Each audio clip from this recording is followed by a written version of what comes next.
Je vous demande, mesdames et messieurs, d'applaudir Elie Chouraqui.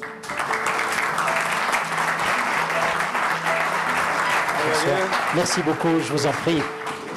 Bonsoir, madame. Et je vous présente Dounia Bouzard. Elie Chouraqui, merci beaucoup d'être là. Merci à vous. Compliqué apparemment. Oui, il y avait vous devez connaître mieux que moi, il y avait des encombrements sur l'autoroute, c'était très compliqué, il pleuvait. Votre vie est un roman. Vous partez faire votre service national et vous vous retrouvez dans l'équipe de basket national. Volleyball, pardon. 112 sélections, si mes informations sont exactes. Puis, vous partez à La Ciotat. C'est pour un job, tout simplement. Et là se trouve une équipe de tournage. C'est là où vous rencontrez le louche, mais également le cinéma, que vous n'allez plus quitter. Et ainsi est votre vie, faite de rencontres et de passions. On arrive à l'année 99. 99, c'est une année qui va vous réjouir, car enfin, la critique va saluer la densité et la justesse de vue dont vous faites preuve dans votre film Harrison Flower avec Andy McDowell. Et ça vous manquait. La reconnaissance de l'establishment dans votre travail de réalisateur vous manquait profondément. C'est fait. C'est un film sur la guerre. Un film sur la guerre en ex-Yougoslavie, mais pas que ça. C'est donc un film sur la guerre, mais également sur la religion et également sur le travail de la presse. Donc on a les trois ingrédients, guerre, religion et presse dans ce film. J'insiste, on est en 99. Un an plus tard, votre comédie musicale, avec une musique signée Pascal Obispo, ce sont les 10 commandements. Un film également qui va marquer beaucoup au Jérusalem. On est à ce moment-là en 2006 et vous préparez actuellement Aïda, opéra de Verdi, représentation, si je ne m'abuse, à la rentrée, c'est-à-dire quoi, septembre-octobre? Septembre à Paris, oui. Et c'est dans la cour des Invalides, l'opéra en plein air. C'est bien ça? Est-ce que l'opéra serait, comment dire, la fusion, la synthèse parfaite entre, d'un côté, la comédie musicale et le réalisateur, le cinéma que vous pratiquez? Oui, il y a un peu de ça, il y a un peu de tout. On peut dire ça. L'opéra est un art absolu. Si on peut dire qu'il y a un art absolu, c'est un art qui à la fois allie la comédie, la musique, et où chaque ingrédient doit être un ingrédient parfait. Il n'y a pas de médiocrité dans l'opéra. Tous les opéras qu'on connaît, Aïda, tous les Verdi, les Puccini, les Mozart, etc., s'ils ont traversé les siècles, c'est qu'ils avaient quelque chose de tout à fait particulier. Et c'est vrai que quand je travaille sur Aïda, j'ai l'impression d'être en compagnie de Verdi et que c'est une compagnie qui est très agréable. Je n'oublie pas vos livres, j'en épingle un seul, Le Sage et l'Artiste, livre coécrit avec votre homonyme André Chouraqui. Il ne fait pas partie de votre famille. André Chouraqui, né en Algérie, puis ensuite en 58 s'installe à Jérusalem. Il va en devenir le maire adjoint. Vous coécrivez avec lui ce livre en question. C'est pour vous, si j'ai bien compris, un chemin qui va vous mener vers des racines que vous allez remonter, où vous allez découvrir ce que votre père ne vous a pas dit et ça vous faisait mal. Que vous avait-il donc caché qui vous fit tant de mal? Vous savez, les parents essaient de préserver les enfants, et maintenant on sait que ce qui est grave, ce n'est pas le récit, c'est le silence. Et je suis juif. Mes parents donc sont juifs, donc il y avait eu toute cette période de la guerre, il y avait eu cette fuite, il y avait eu l'exode, il y avait eu la mort d'un enfant, il y avait eu aussi, grâce au ciel, pas de déportation dans cette famille-là, famille proche. Dans la famille autour, oui, mais tous ces silences-là, quand on est un petit garçon, on a du mal à les entendre. Et c'est quand tout à coup on devient adulte et qu'on commence à poser des questions, qu'on voit des choses et qu'on s'interroge, adulte, adolescent, 15, 16, 17 ans, que les choses apparaissent petit à petit, qu'on comprend qui on est, d'où on vient, et quelles sont les blessures qui ont marqué les vôtres, donc qui, par définition, vous marquent, parce la douleur est transmissible, elle est génétique, elle vous poursuit, même si vous ne voulez pas l'entendre. Merci beaucoup. Dernière question également, directe. Vous croyez toujours, vous croyez encore, vous croyez parfois? C'est un combat. La croyance, c'est un combat. Il y a des matins où il y a des jours où je hais Dieu. Vous savez, nous, les Juifs, on a une relation très particulière avec Dieu. C'est une relation d'engueulade permanente. C'est-à-dire que moi, je sais que quand je verrai Dieu, si je le vois, je lui demanderai, mais alors maintenant, il va falloir s'expliquer. C'est pas un rapport comme ça soumis.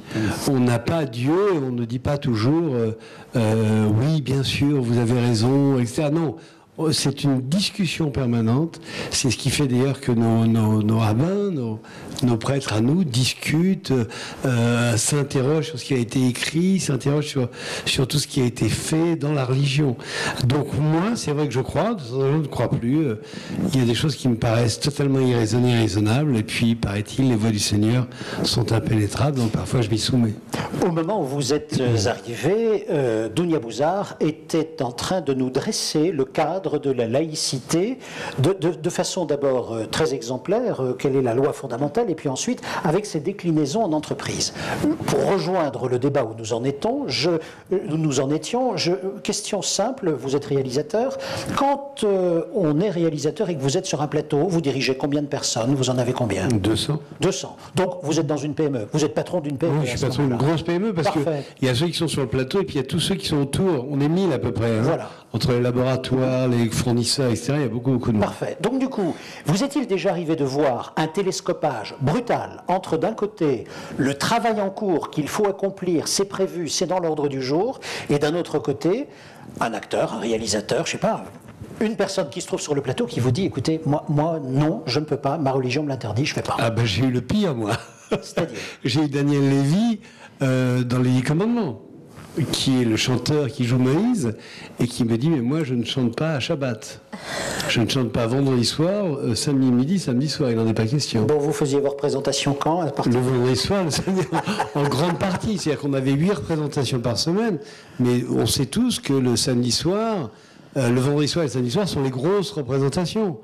Et donc, je me suis trouvé, alors, c'était très curieux parce on était en train d'enregistrer l'album, et j'ai eu cette conversation avec Obispo. Je lui ai dit, écoute, il faut un miracle. Puisqu'il s'agit de Dieu, il nous faut un miracle, parce que si on annonce aujourd'hui que Daniel Lévy ne va pas chanter le samedi et le vendredi samedi soir, on va droit à la catastrophe. Bon. Eh bien, un miracle s'est produit. C'est-à-dire que dans cette période où on s'interrogeait pour savoir ce qu'on allait faire, moi, évidemment, je respecte les croyances, hein, mais là, c'était vraiment frontalement quelque chose qui était terrible. Et j'étais prêt à dire, bon, ben, il ira chanter pendant la semaine, mais ailleurs. Je peux pas garder un bon. Donc, j'étais prêt vraiment à décider qu'on se passerait de Daniel. Et un jour, je marchais dans la rue, un jeune homme s'est approché, il m'a dit, il était beau, il avait une barbe comme ça, et il m'a dit, il avait 23, 24 ans, il m'a dit, je sais que vous faites les 10 commandements, j'aimerais tellement vous chanter pour vous. Et pourquoi? Parce que j'avais eu des centaines de demandes, on avait fait des casiers. Et pourquoi je me suis dit, mais tiens, il y a quelque chose chez les garçons. Et je lui ai dit, écoutez, venez au bureau demain, et j'ai appelé à Obispo, je lui ai dit, viens, on va voir, il y a un type qui veut chanter. Et je suis arrivé un peu en retard, comme aujourd'hui, à mon bureau, et j'ai entendu une voix sublime, et Obispo est sorti du bureau, mais il était transfiguré, il m'a dit, mais où t'as trouvé ce type? J'ai dit, j'ai beaucoup cherché, tu sais. J'ai beaucoup cherché, j'ai parlé avec le patron, et donc le miracle s'est produit. Oui. Mais c'est vrai que j'étais confronté au problème dont vous parliez tout à l'heure, c'est-à-dire à quel moment est-ce que dans l'entreprise, on doit s'arrêter pour des questions religieuses. Alors, analyse de cas, voilà donc un patron de PME confronté directement à un refus d'exécution. J'aimerais votre avis là-dessus. Alors, c'est très simple. La première question à surtout ne pas se poser, c'est qu'est-ce que dit sa religion ? Pour une raison très simple. C'est que d'abord les religions ne parlent pas. Donc, c'était Daniel Lévy. Daniel Lévy a son interprétation de sa religion et ça lui appartient, c'est-à-dire que c'est sa liberté de conscience. Ensuite, quoi que dise la religion, elle ne fait jamais loi dans l'entreprise, donc tant bien même qu'elle parlerait, ça ne sert à rien. Et donc, quelle va être la bonne question ? La bonne question, ça va être, est-ce que le fait de refuser de chanter le vendredi et le samedi, alors que j'ai signé un contrat qui fait que je dois faire ça dans ma mission, ça entrave. La question, c'est 6 critères. Le premier critère, c'est est-ce que ce comportement entrave les règles d'hygiène ? Non. Ce qui entrave les règles d'hygiène, c'est quand on refuse un examen pour faire la visite médicale, c'est quand on refuse éventuellement d'enlever quelque chose dans un sas nucléaire. Bon, c'est très rare. 2, est-ce que ça entrave les règles de sécurité pour lui et pour les autres ? Dans votre cas, non. On parlera plus tard, peut-être, de certains cas où on a une prévention des risques pour quelqu'un qui ne va pas manger, mais cette prévention des risques, on ne peut pas l'anticiper. Donc, est-ce qu'on le met dans les aptitudes à la mission? Comment on fait pour quelqu'un qui va prendre un bus scolaire, mais en même temps, peut-être que quelqu'un n'a pas mangé pour des raisons personnelles, parce qu'il fait le régime ananas, ou parce qu'il s'est disputé avec sa femme. Donc, vous voyez que le deuxième critère, ça ne doit pas entraver les critères de la sécurité. Il n'est pas si facile que ça, déjà. Le troisième critère, est-ce que refuser de chanter, ça provoque du prosélytisme? Dès qu'un comportement impose sa vision du monde au reste de l'entreprise, la jurisprudence dit on peut punir, enfin il y a une limite à poser, voire le licenciement ne serait pas discriminatoire. Faut-il après définir ce que c'est que le prosélytisme? Quatrième critère, est-ce que refuser de chanter entrave les aptitudes à la mission? Ah, ben là, ne pas chanter, ça entrave les aptitudes à la mission de chanter. On a un critère, donc effectivement, en cas de conflit, Elie aurait pu licencier, en tout cas engager une conversation avec une menace de licenciement. Il n'aurait pas pu être accusé d'être discriminant sur le motif de la religion, puisque je rappelle, je ne l'ai pas dit tout à l'heure, qu'évidemment, les 18 motifs de discrimination comprennent l'interdiction de discriminer un salarié, alors vous savez, sur le genre, sur le handicap, etc., mais aussi sur sa conviction, vraie ou supposée. Hein? Donc on est dans le cadre pénal, où je rappelle quand même que la discrimination n'est pas une mauvaise intention, c'est un délit pénal, on devient délinquant. Hein? Donc Elie n'aurait pas été accusé de discrimination s'il avait eu ce conflit, puisque c'est quatrième critère, entrave à l'aptitude de la mission. Le cinquième critère qu'on retrouve dans la jurisprudence, c'est l'organisation de la mission. Là, Elie en avait deux, parce que ça entrave et les aptitudes à la mission, de refuser de chanter, et l'organisation de la mission, alors qu'il est clair qu'on fait des représentations le vendredi et le samedi. Et le dernier critère est un critère qui, est, à mon avis, donnera beaucoup de jurisprudence encore, c'est l'intérêt commercial de l'entreprise. Mais c'est un critère qui n'est pas encore complètement défini, qui est encore assez subjectif, et dont peut-être on aura l'occasion d'approfondir, qui, à mon avis, n'est pas complètement défini par la jurisprudence française. Donc, voilà, c'était bien d'avoir un petit miracle. Oui, d'avoir le miracle. De toute manière, ce qui me semble, c'est que dès que la religion devient un problème dans l'entreprise, ça devient un problème pour tout le monde. C'est-à-dire, dès que tout d'un coup, le mot religion fait surface, ça crée une situation qui est une situation conflictuelle. Car celui ou celle qui apporte sa religion avec lui dans l'entreprise est en matière de revendication inappropriée. C'est-à-dire que si on choisit d'entrer dans une entreprise, qu'on soit musulman, chrétien, juif, bouddhiste, je ne sais pas, c'est qu'on choisit de se plier aux règles de l'entreprise et de donner le meilleur de soi pour l'entreprise. Si on ne souhaite pas donner le meilleur de soi, sachant qu'on a une religion à suivre, il ne faut pas accepter le poste qui vous a été proposé dans cette entreprise. Le mot religion, dans notre société,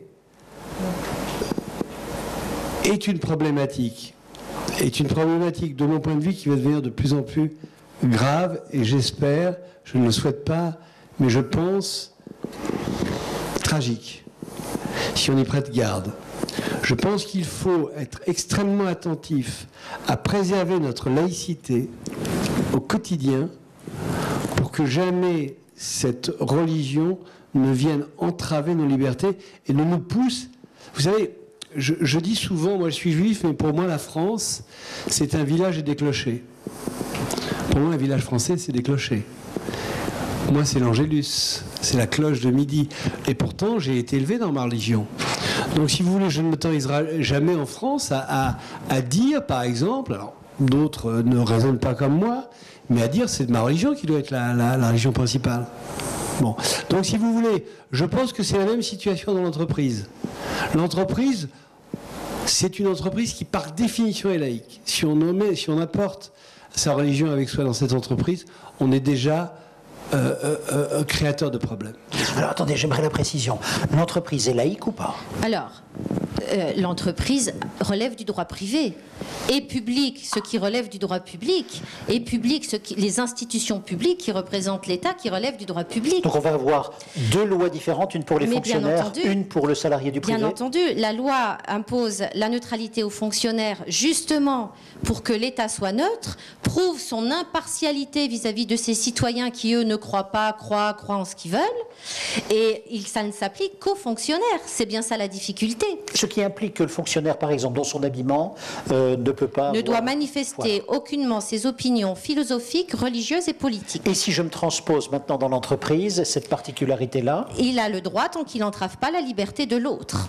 Donc ça revient quand même à ce qu'elle y a dit, c'est-à-dire que ma liberté de croire s'arrête où commence ta liberté de ne pas croire, mais ma liberté de ne pas croire s'arrête où commence ta liberté de croire. Donc je dois apprendre, quand je suis croyant, à être à la fois croyant et laïque, philosophiquement, c'est-à-dire à ne jamais imposer ma vision du monde. Là-dessus, je suis tout à fait d'accord, la loi rejoint ce qu'Elie Chouraki a dit.